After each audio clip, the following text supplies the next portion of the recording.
ಸ್ನೇಹಿತರೆ, ಮೀಡಿಯಾ ಮಾಸ್ಟರ್ಸ್ಗೆ ಸ್ವಾಗತ ಸುಸ್ವಾಗತ. ಗೆಳೆಯರೆ, ದೇಶದಲ್ಲಿ ಮಳೆಯ ಅಬ್ಬರ ಮತ್ತೆ ಹೆಚ್ಚಾಗ್ತಾ ಇದೆ. ಮುಂಬೈ, ಪುಣೆ ನಗರಗಳು ಜಲಾವೃತಗೊಂಡಿವೆ. ಹಿಮಾಚಲ ಪ್ರದೇಶದ ಕುಲು ಹಾಗೂ ಮನಾಲಿಯಲ್ಲಿ ಫ್ಲಾಶ್ ಫ್ಲಡ್ ಉಂಟಾಗಿದೆ. ಅಸ್ಸಾಂ ಇನ್ನೂ ಸಂಪೂರ್ಣವಾಗಿ ಚೇತರಿಸಿಕೊಂಡಿಲ್ಲ. ಹೀಗೆ ಭಾರತದ ಬಹುಭಾಗಗಳಲ್ಲಿ ಈ ಬಾರಿ ವರುಣನ ಅಬ್ಬರ ಮುಂದುವರಿತಾ ಇದೆ. ಕೆಲ ಕಡೆಗಳಲ್ಲಿ ಇದು ವರ ಆದರೆ ಮತ್ತೆ ಕೆಲ ಕಡೆಗಳಲ್ಲಿನ ಜನಕ್ಕೆ ಇದು ಶಾಪವಾಗಿ ಪರಿಣಮಿಸ್ತಾ ಇದೆ. ಇದಕ್ಕೆ ಕಾರಣ ಆಗ್ತಾ ಇರೋದು ಭಾರತದಲ್ಲಿರುವ ಅನಿರುದ್ಧ ನದಿಗಳು. ಹಾಗಾದ್ರೆ ಈ ಅನಿರುದ್ಧ ನದಿಗಳು ಅಂದ್ರೆ ಏನು? ಈ ನದಿಗಳ ಅಬ್ಬರಕ್ಕೆ ಮಳೆಯೊಂದೇ ಕಾರಣ ಆಗುತ್ತಾ? ಇವುಗಳನ್ನು ನಿಯಂತ್ರಿಸೋದಕ್ಕೆ ಸಾಧ್ಯ ಆಗ್ತಾ ಇಲ್ಲ ಯಾಕೆ ಅನ್ನೋದ್ರ ಬಗ್ಗೆ ಒಂದಷ್ಟು ಮಾಹಿತಿಯನ್ನ ನಾವಿಲ್ಲಿ ನೋಡೋಣ.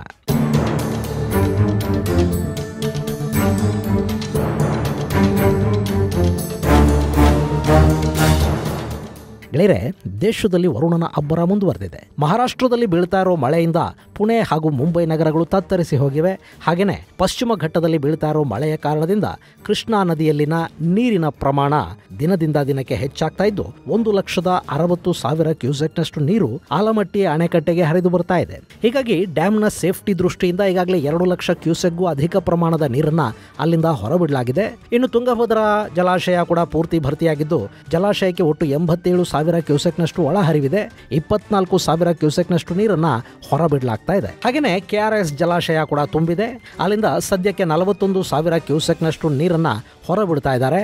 ಹೇಮಾವತಿಯಿಂದ ಹೆಚ್ಚುವರಿ ನೀರು ಕೆಆರ್ಎಸ್ ಕಡೆಗೆ ಹರಿದು ಬರ್ತಾ ಇರೋದ್ರಿಂದ ಮತ್ತಷ್ಟು ನೀರನ್ನ ಕೆಆರ್ಎಸ್ನಿಂದ ಹೊರಬಿಡುವ ಸಾಧ್ಯತೆ ಇರುತ್ತೆ. ಇನ್ನು ಕಬಿನಿಯಿಂದ ಕೂಡ 12,000 ಕ್ಯೂಸೆಕ್ನಷ್ಟು ನೀರು ತಮಿಳುನಾಡಿನ ಕಡೆಗೆ ಹರಿದು ಹೋಗ್ತಾ ಇದೆ. ಹೀಗಾಗಿ ಪ್ರತಿದಿನ ತಮಿಳುನಾಡಿಗೆ 5 TMCಯಷ್ಟು ನೀರು ಕರ್ನಾಟಕದ ಕಡೆಯಿಂದ ಹರಿತಾ ಇದೆ. ಹಾಗೆಯೇ ವರದಾ, ಗಂಗಾವಳಿ, ಮಲಪ್ರಭಾ, ಘಟಪ್ರಭಾ, ಶರಾವತಿ, ಹೇಮಾವತಿ, ನೇತ್ರಾವತಿ ನದಿಗಳು ಕೂಡ ಉಕ್ಕಿ ಹರಿತಾ ಇವೆ. ಇನ್ನು ಇದೇ ಸಂದರ್ಭದಲ್ಲಿ ಹಿಮಾಚಲ ಪ್ರದೇಶದ ಕುಲು ಹಾಗೂ ಮನಾಲಿಯಲ್ಲಿ ಮೇಘಸ್ಫೋಟ ಸಂಭವಿಸಿದೆ. ಮೇಘಸ್ಫೋಟ ಅಂದ್ರೆ 1-2 ಗಂಟೆಗಳಲ್ಲಿ ಭಾರಿ ಪ್ರಮಾಣದ ಮಳೆ ಸುರಿಯುವ ಒಂದು ಪ್ರಕ್ರಿಯೆ. ಅಲ್ಲಿ ಕಡಿಮೆ ಅಂದ್ರೆ 1 ಗಂಟೆಯ ಅವಧಿಯ ಒಳಗೆ ಸುಮಾರು 10ರಿಂದ 12 ಸೆಂಟಿಮೀಟರ್ನಷ್ಟು ಮಳೆ ಆಗಿಬಿಡುತ್ತೆ. ಮಳೆ ನಿಧಾನವಾಗಿ ನೆಲ ನೀರು ಕುಡಿಯೋದಕ್ಕೆ ಅವಕಾಶ ಕೊಟ್ಟು ಬಿಟ್ಟು ಬಂದ್ರೆ ಎಷ್ಟು ಬಂದರೂ ಸಮಸ್ಯೆ ಏನಿರೋದಿಲ್ಲ. ಹಾಗಲ್ಲದೆ ಒಂದೇ ಸಮಕ್ಕೆ ಕುಂಭದ್ರೋಣ ಮಳೆ ಸುರಿಯೋದಕ್ಕೆ ಶುರುವಾದ್ರೆ ಅಲ್ಲಿ ಗ್ಯಾರಂಟಿ ಅನಾಹುತಗಳಾಗುತ್ತವೆ. ಇಂಥ ಸಂದರ್ಭದಲ್ಲೇ ಗುಡ್ಡ ಕುಸಿತಗಳು, ಫ್ಲಾಶ್ ಫ್ಲಡ್ಗಳು ಉಂಟಾಗೋದು.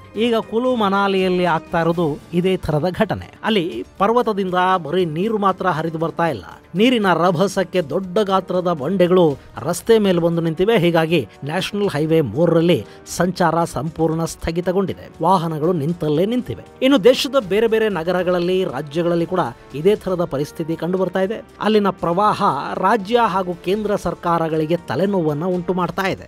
ಅದಕ್ಕೆ ಕಾರಣವಾಗ್ತಾ ಇರೋದು ಅನಿರುದ್ಧ ಅಂದ್ರೆ ಕಂಟ್ರೋಲ್ ಮಾಡೋದಕ್ಕೆ ಸಾಧ್ಯವಾಗದ ನದಿಗಳ ಪ್ರವಾಹ. ಇಂಥ ಅನ್ಕಂಟ್ರೋಲಬಲ್ ನದಿಗಳ ಪಟ್ಟಿಯಲ್ಲಿ ಬ್ರಹ್ಮಪುತ್ರ, ಯಮುನಾ, ಗಂಗಾ, ಕೃಷ್ಣ ಹಾಗೂ ಕೋಶಿ ನದಿಗಳು ಪ್ರಮುಖವಾಗಿ ಕಾಣಿಸ್ಕೊಳ್ಳುತ್ತವೆ.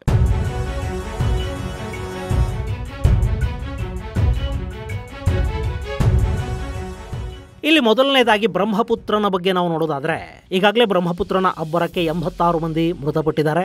ಅಷ್ಟೇ ಅಲ್ಲದೆ ಈ ಬಾರಿಯ ಪ್ರವಾಹದಲ್ಲಿ ಕಾಜಿರಂಗ ರಾಷ್ಟ್ರೀಯ ಉದ್ಯಾನವನದಲ್ಲಿ 163ಕ್ಕೂ ಹೆಚ್ಚು ವನ್ಯಜೀವಿಗಳು ಬ್ರಹ್ಮಪುತ್ರನ ಅಬ್ಬರಕ್ಕೆ ಪ್ರಾಣ ಕಳ್ಕೊಂಡಿವೆ. ಕಳೆದ 5 ವರ್ಷಗಳಲ್ಲಿ ಸುಮಾರು 511ಕ್ಕೂ ಹೆಚ್ಚು ಪ್ರಾಣಿಗಳು ಅಲ್ಲಿ ಸಾವಿಗೀಡಾಗಿವೆ.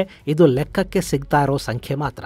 ಲೆಕ್ಕಕ್ಕೆ ಸಿಗದೆ ಬ್ರಹ್ಮಪುತ್ರನಲ್ಲಿ ಲೀನವಾದ ಪ್ರಾಣಿಗಳ ಸಂಖ್ಯೆ ಅದೆಷ್ಟು ಅನ್ನೋದು ಗೊತ್ತು ಕೂಡ ಆಗ್ತಾ ಇಲ್ಲ. ಬ್ರಹ್ಮಪುತ್ರ ಪ್ರತಿ ವರ್ಷ ಕೂಡ ಅಸ್ಸಾಂ ಹಾಗೂ ಬಾಂಗ್ಲಾದೇಶದಲ್ಲಿ ಪ್ರವಾಹವನ್ನು ಉಂಟು ಮಾಡ್ತಾ ಇರುತ್ತೆ. ಟಿಬೆಟ್ನ ಮಾನಸ ಸರೋವರದಲ್ಲಿ ಹುಟ್ಟುವ ಬ್ರಹ್ಮಪುತ್ರನ ಚೀನಿಯರು ಯಾರ್ಲುಂಗ್ ಸಾಂಗ್ಪೋ ಅಂತ ಕರೀತಾರೆ. ಭಾರತವನ್ನು ಪ್ರವೇಶ ಮಾಡುವ ಮುನ್ನ ಅದು ಒಮ್ಮೆ ಕಂಪ್ಲೀಟ್ ಆಗಿ ಟರ್ನ್ ತಗೊಳುತ್ತೆ. ಆ ಬಳಿಕ ಅರುಣಾಚಲ ಪ್ರದೇಶದಲ್ಲಿ ಭಾರತಕ್ಕೆ ಬಂದು ಅಸ್ಸಾಂನ ಮೂಲಕ ಬಾಂಗ್ಲಾದೇಶವನ್ನ ಪ್ರವೇಶ ಮಾಡುತ್ತೆ. ಇಲ್ಲಿ ಬ್ರಹ್ಮಪುತ್ರ ಹೆಚ್ಚು ದೂರ ಹರಿಯೋದು ಚೈನಾದಲ್ಲೇ ಆದರೂ ಅದಕ್ಕೆ ಹೆಚ್ಚು ಪ್ರಮಾಣದ ನೀರು ಸೇರೋದು ನಮ್ಮ ಅರುಣಾಚಲ ಪ್ರದೇಶದಲ್ಲಿ. ಚೈನಾ ಅರುಣಾಚಲದ ಮೇಲೆ ಕಣ್ಣಿಡೋದಕ್ಕೆ ಇದು ಕೂಡ ಒಂದು ಕಾರಣ. ಇನ್ನು ಅರುಣಾಚಲ ಪ್ರದೇಶ ಹಾಗೂ ಟಿಬೆಟ್ ಅಲ್ಲಿ ಬೀಳುವ ಭಾರಿ ಮಳೆಗೆ ಬ್ರಹ್ಮಪುತ್ರದಲ್ಲಿನ ನೀರಿನ ಪ್ರಮಾಣ ಹೆಚ್ಚಾಗ್ತಾ ಇರುತ್ತೆ. ಹೀಗಾಗಿ ಬ್ರಹ್ಮಪುತ್ರ ವರ್ಷದಲ್ಲಿ ಕಡಿಮೆ ಅಂದ್ರೂ 3-4 ಬಾರಿ ಪ್ರವಾಹಕ್ಕೆ ಕಾರಣ ಆಗ್ತಾ ಇರ್ತಾನೆ. ಇದರಿಂದ ಜನರ ಬದುಕು ಕೂಡ ದುಸ್ತರವಾಗ್ತಾ ಹೋಗುತ್ತೆ. ಈ ನದಿಯನ್ನ ಕಂಟ್ರೋಲ್ ಮಾಡೋದಕ್ಕೆ ಇವತ್ತಿಗೂ ಕೂಡ ಸಾಧ್ಯ ಆಗಿಲ್ಲ. ಚೈನಾ ಮಾತ್ರ ಈ ನದಿಗೆ ದೊಡ್ಡದಾದ ಡ್ಯಾಮ್ ಒಂದನ್ನ ನಿರ್ಮಾಣ ಮಾಡೋದಕ್ಕೆ ಹೋಗ್ತಾ ಇದೆ. ಆ ಡ್ಯಾಮ್ 3 ಗಾರ್ಜಸ್ ಡ್ಯಾಮ್ಗಿಂತ 3 ಪಟ್ಟು ದೊಡ್ಡದಾಗಿರುತ್ತೆ. ಅದನ್ನು ತುಂಬಿಸ್ಕೊಳ್ಳೋ ಮೂಲಕ ಚೈನಾ ಚೈನಾ ಯಾವಾಗ ಬೇಕಾದರೂ ಭಾರತದಲ್ಲಿ ಪ್ರವಾಹದ ಅಪಾಯವನ್ನು ಉಂಟು ಮಾಡೋ ಅವಕಾಶವನ್ನ ತನ್ನ ಕೈಯಲ್ಲಿಟ್ಟುಕೊಳ್ಳೋದಕ್ಕೆ ಹೋಗ್ತಾ ಇದೆ. ಅದು ಒಂಥರ ಚೈನಾದ ಕೈಯಲ್ಲಿನ ವಾಟರ್ ಬಾಂಬ್ ಥರ ತಯಾರಾಗುತ್ತೆ. ಇನ್ನು ಇದೇ ಬ್ರಹ್ಮಪುತ್ರ ನದಿ ಬಾಂಗ್ಲಾದೇಶದಲ್ಲಿ ಜಮುನಾ ಅಂತ ಕರೆಸಿಕೊಳ್ಳುತ್ತೆ. ಬಾಂಗ್ಲಾದಲ್ಲಿ ಸ್ವಲ್ಪ ದೂರ ಹರಿದ ನಂತರ ಬ್ರಹ್ಮಪುತ್ರ ಗಂಗೆಯ ಜೊತೆ ಸೇರಿ ಪದ್ಮಾ ನದಿಯಾಗಿ ಬದಲಾಗುತ್ತೆ.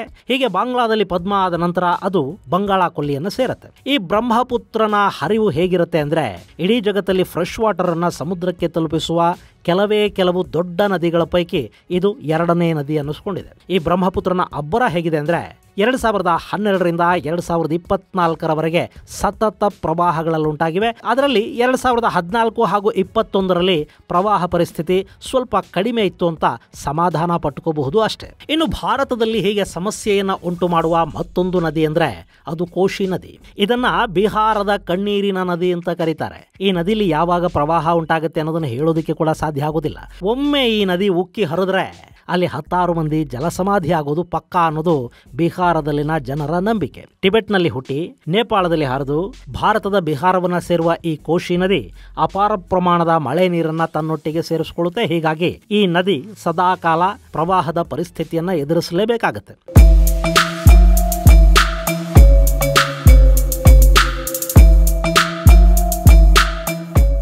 ಈ ಕೋಶಿ ನದಿ ಬಿಹಾರದಲ್ಲಿ ತನ್ನ ಉಪನದಿಗಳೊಂದಿಗೆ ಸೇರಿ ಆನಂತರ ಗಂಗೆಯಲ್ಲಿ ಲೀನ ಆಗುತ್ತೆ. ಈ ಕೋಶಿಯಲ್ಲಿ ಬಂದ ಪ್ರವಾಹವನ್ನು ನಾವು ನೆನಪಿಸಿಕೊಳ್ಳೋದಾದ್ರೆ 2008ರ ಆಗಸ್ಟ್ 18ನೇ ತಾರೀಕು ಈ ನದಿ 100 ವರ್ಷಗಳಲ್ಲೇ ಕಂಡು ಕೇಳರಿಯದ ಸಮಸ್ಯೆಯೊಂದಕ್ಕೆ ಸಾಕ್ಷಿಯಾಯಿತು. ಕೋಶಿ ನದಿ ಉಕ್ಕಿ ಹರಿದ ಕಾರಣದಿಂದ ಸಾಕಷ್ಟು ನಗರಗಳು, ಹಳ್ಳಿಗಳು ಜಲಾವೃತ ಆದವು. ಇದರಿಂದ 2.7 ಮಿಲಿಯನ್ನಷ್ಟು ಮಂದಿ ಸಮಸ್ಯೆಗೆ ಸಿಲುಕಿದ್ರು. ಅಲ್ಲಿ ಸಾಕಷ್ಟು ಮಂದಿ ಪ್ರಾಣಗಳನ್ನು ಕೂಡ ಕಳ್ಕೊಂಡ್ರು. ಹೀಗಾಗಿ ಕೋಶಿ ನದಿ ಕೂಡ ಅನ್ಪ್ರೆಡಿಕ್ಟಬಲ್ ನದಿ ಅಂತ ಕರೆಸಿಕೊಳ್ಳುತ್ತೆ. ಇನ್ನು ಗಂಗಾ, ಯಮುನಾ ಗೆಳೆಯರೆ, ಭಾರತದ ಜೀವ ನದಿಗಳು ಮತ್ತು ಪುಣ್ಯ ನದಿಗಳ ಹೆಸರನ್ನ ನಾವು ಹೇಳುವಾಗ ಮೊದಲು ಹೇಳುವುದು ಗಂಗಾ ಹಾಗೂ ಯಮುನಾ ನದಿಗಳ ಹೆಸರನ್ನ. ಇಲ್ಲಿ ಯಮುನೆ ಒಂದ್ ಸ್ವಲ್ಪ ದೂರ ಸ್ವತಂತ್ರವಾಗಿ ಹರಿತಾಳೆ, ಆ ನಂತರ ಗಂಗಾ ನದಿಯಲ್ಲಿ ಲೀನವಾಗ್ತಾಳೆ. ಇಂಥ ಯಮುನೆ ಇದ್ದಕ್ಕಿದ್ದ ಹಾಗೆ ಕೋಪಗೊಳ್ತಾಳೆ. ಆಕೆ ಕೋಪಗೊಂಡ್ರೆ ದೆಹಲಿ ನಗರ ಅಕ್ಷರಶಃ ಸ್ತಬ್ಧವಾಗಿ ಹೋಗುತ್ತೆ. ಯಮುನಾ ನದಿಯಲ್ಲಿ ಪ್ರವಾಹ ಕಂಡು ಬಂದ್ರೆ ದೆಹಲಿಯಲ್ಲಿ ಸಮಸ್ಯೆಗಳು ಹೆಚ್ಚಾಗತ್ವೆ. ಈ ಯಮುನಾ ನದಿ ಕೂಡ ಹಿಮಾಲಯದ ತಪ್ಪಲಿನಿಂದ ಹರಿದು ಬರುವ ಕಾರಣದಿಂದ ಇದರಲ್ಲೂ ಯಾವಾಗ ಬೇಕಿದ್ರೂ ಪ್ರವಾಹದ ಪರಿಸ್ಥಿತಿ ಉಂಟಾಗುವ ಸಾಧ್ಯತೆಗಳಿರುತ್ತವೆ. ಹೀಗಾಗಿನೇ ಯಮುನಾ ನದಿ ಭಾರತದ ಅನಿಯಂತ್ರಿತ ನದಿಗಳ ಪೈಕಿ ಒಂದು ಅನ್ನಿಸ್ಕೊಳ್ಳುತ್ತೆ. ಇನ್ನು ಗಂಗಾ ನದಿ, ಇದು ಅಬ್ಬರಿಸಿದ್ರೆ ಕೋಟ್ಯಂತರ ಜನರ ಬದುಕು ಬೀದಿ ಪಾಲಾಗುತ್ತೆ. ಉತ್ತರ ಪ್ರದೇಶ ಹಾಗೂ ಬಿಹಾರದಲ್ಲಿ ಗಂಗಾ ನದಿಯ ಅಬ್ಬರವನ್ನು ಕಂಡು ಜನ ಬೆಚ್ಚಿ ಬೀಳ್ತಾರೆ. ಏಷ್ಯಾದಲ್ಲಿ ಹರಿಯುವ ಅತಿ ಉದ್ದದ ನದಿಗಳ ಪೈಕಿ ಗಂಗೆ ಕೂಡ ಒಂದು. ಇಂಥ ನದಿಯಲ್ಲಿ ಆಗಾಗ್ಗೆ ಪ್ರವಾಹಗಳು ಬರ್ತಾ ಇರುತ್ತವೆ. ಗಂಗಾ ನದಿ ಹಿಮಾಲಯದ ಗಂಗೋತ್ರಿಯ ಬಳಿಯ ಗೋಮುಖದಲ್ಲಿ ಹುಟ್ಟುತ್ತೆ.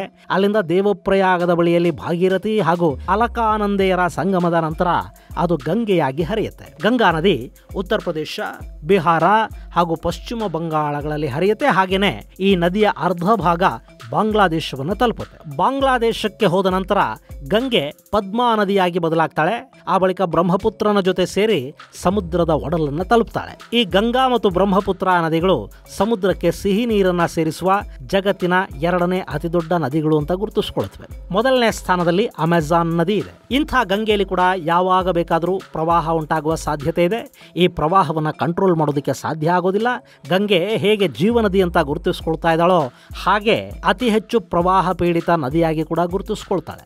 ಇನ್ನು ಕೃಷ್ಣಾ ನದಿ, ಇದು ಗೋದಾವರಿ ನದಿಯ ನಂತರ ದಕ್ಷಿಣ ಭಾರತದ ಅತಿದೊಡ್ಡ ನದಿ ಅಂತ ಗುರುತಿಸಿಕೊಳ್ಳುತ್ತೆ. ಕೃಷ್ಣಾ ನದಿಯಲ್ಲಿ ಎಷ್ಟು ನೀರು ಹರಿಯುತ್ತೆ ಅಂದ್ರೆ ಭಾರತದ ಅತಿದೊಡ್ಡ ಜಲಾಶಯಗಳು ಅಂತ ಗುರುತಿಸಿಕೊಂಡಿರುವ ನಾಗಾರ್ಜುನ ಸಾಗರ, ಶ್ರೀಶೈಲ, ಆಲಮಟ್ಟಿ ಹಾಗೂ ಕೊಯ್ನಾ ಜಲಾಶಯಗಳು ಈ ನದಿಯ ಮೇಲೆ ನಿರ್ಮಾಣ ಆಗಿವೆ.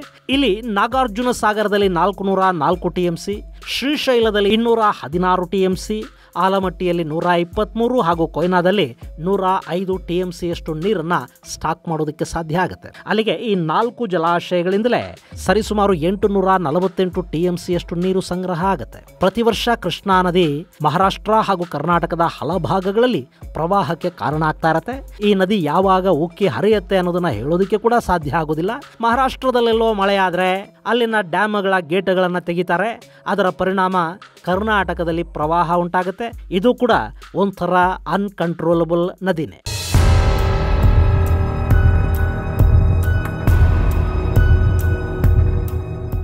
ಇನ್ನು ನಮ್ಮ ಕರ್ನಾಟಕದ ನೇತ್ರಾವತಿ, ಕುಮಾರಧಾರಾ ಹಾಗೂ ಗಂಗಾವಳಿ ನದಿಗಳು ಕೂಡ ಇದ್ದಕ್ಕಿದ್ದ ಹಾಗೆ ಪ್ರವಾಹವನ್ನುಂಟು ಮಾಡುತ್ತವೆ. ಇನ್ನು ತುಂಗಾ ನದಿ ಕೂಡ ಕೆಲವೇ ಗಂಟೆಗಳಲ್ಲಿ ಪ್ರವಾಹ ಪರಿಸ್ಥಿತಿಯನ್ನ ತಂದೊಡ್ಡುವ ಸಾಮರ್ಥ್ಯವನ್ನು ಹೊಂದಿದೆ. ಹಾಗೆಯೇ ಕೇರಳದಲ್ಲಿರುವ ಮೀನಾಚಿಲ್ ನದಿ ಕೂಡ ಯಾವುದೇ ಕ್ಷಣದಲ್ಲಿ ಉಕ್ಕೇರುವ ಸಾಧ್ಯತೆಯನ್ನು ಹೊಂದಿದೆ.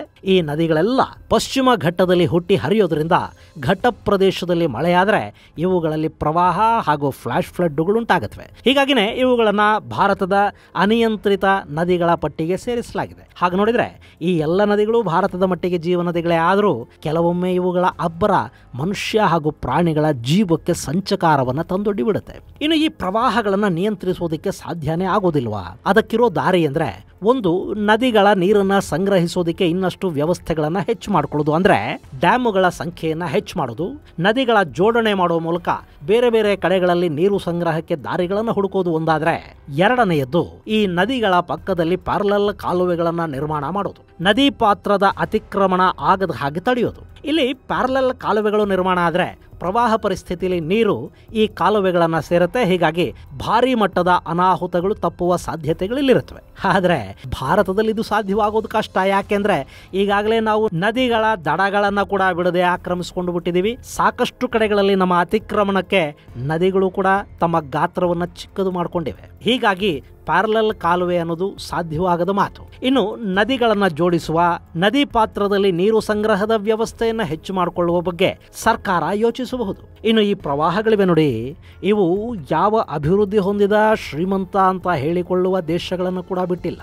ಇತ್ತೀಚೆಗೆ ಚೈನಾ ಕೂಡ ಪ್ರವಾಹದಿಂದ ತತ್ತರಿಸಿ ಹೋಗ್ತಾ ಇದೆ. ಪ್ರಕೃತಿಯನ್ನ ನಾವು ಪೂರ್ತಿಯಾಗಿ ನಿಯಂತ್ರಿಸ್ತೀವಿ ಅನ್ನೋದಿದೆಯಲ್ಲ, ಅದು ಮನುಷ್ಯನ ಭ್ರಮೆ ಅಷ್ಟೇ.